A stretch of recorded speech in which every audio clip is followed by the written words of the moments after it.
Hello everybody, this is Mr. Lu. I don't know whether you can recognize this place where I am, but I'm in the beautiful city of Venice. It's a very beautiful scenic place, and it's one of the most romantic city in the world. Yeah. So, but today I'm not talking about Venice. I just happen to be here with my family, and we are here for a business and small holiday. Just a quick walk around in the Venice city. But today I want to talk about a very interesting development in the relationship between Singapore and Malaysia.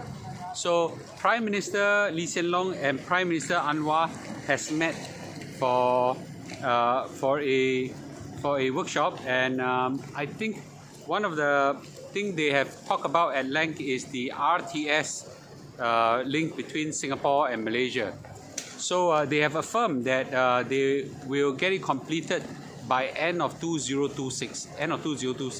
For those people who don't know, the RTS link is a MRT type light railway train that travels between Woodlands and JB, and it will carry 10,000 people an hour for each direction. 10,000 people.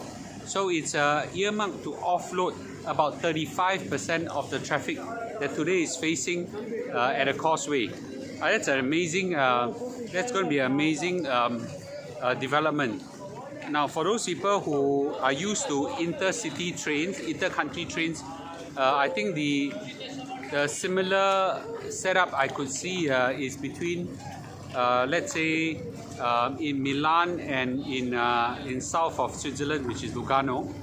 They have such a train as well. No, it's very efficient, and this will offload some of the road traffic at the causeway.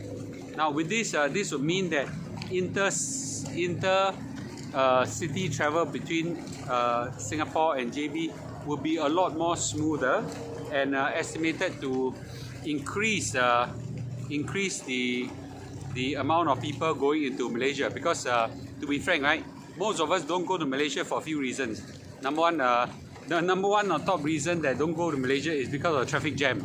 So I was in a traffic jam with my dad sometime back, a few months ago, and coming back, my dad was caught in a traffic jam for I think 4 hours, and he has to hold his for an old man of 80 plus, he has to hold his pee for the hour. It was very unbearable. At that point in time, I would have paid any amount to let him relieve, right? So traffic jam is said to be relieved. Of course, there are other concerns like security and all this. But I think with the amount of Singaporeans going in, I think they learn how to manage that risk. So I'll give you a little insight. So a little bit reliable, little bit told me that the current thinking is that each direction of the RTS link is going to be $8, right? So Singapore to JB, the RTS link, they're currently thinking of charging $8, and the return will be 8 ringgit. Okay, so this is the current thinking right now. I gave a feedback. To the people that are in charge of this. I say that why don't you have peak and off-peak pricing, right? So you offload peak hour traffic to off-peak hours, so that you offload the peak hour jam. So I think that would be a great development. Frankly speaking, $8 to alleviate myself from the traffic jam, I would pay any time, man. Yeah, 8 ringgit coming back. Oh, that's I think even cheaper than some MRT rides that we have. So I think this is a great development, with both countries' top leaders affirming to the program and making sure that it will get developed. So 2026 end of the year, it will get developed.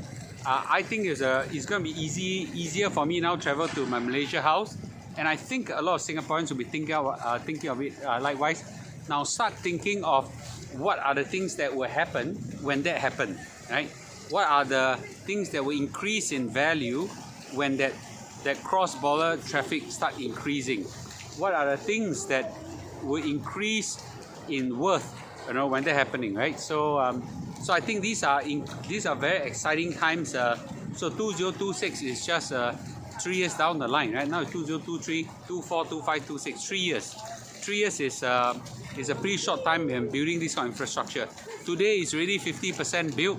You can really see stopping, all the bridges are already being constructed, as in the pillars across the causeway, across the streets of Johor. So I think building it up will be great. Barring any unforeseen circumstances like political changes and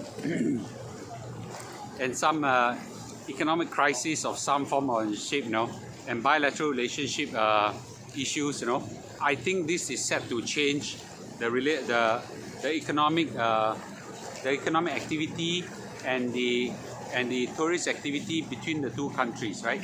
So I think it's all good for both countries. We need a lot of people from Malaysia to come in Singapore and work.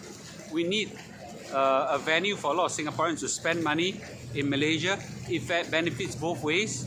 So people like me who has an extra vested interest in Malaysia is super looking forward to this. So are you looking forward towards this, right?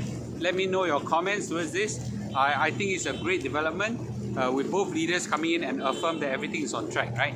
With this, thank you, and I'll see you tomorrow, okay? Thank you and goodbye.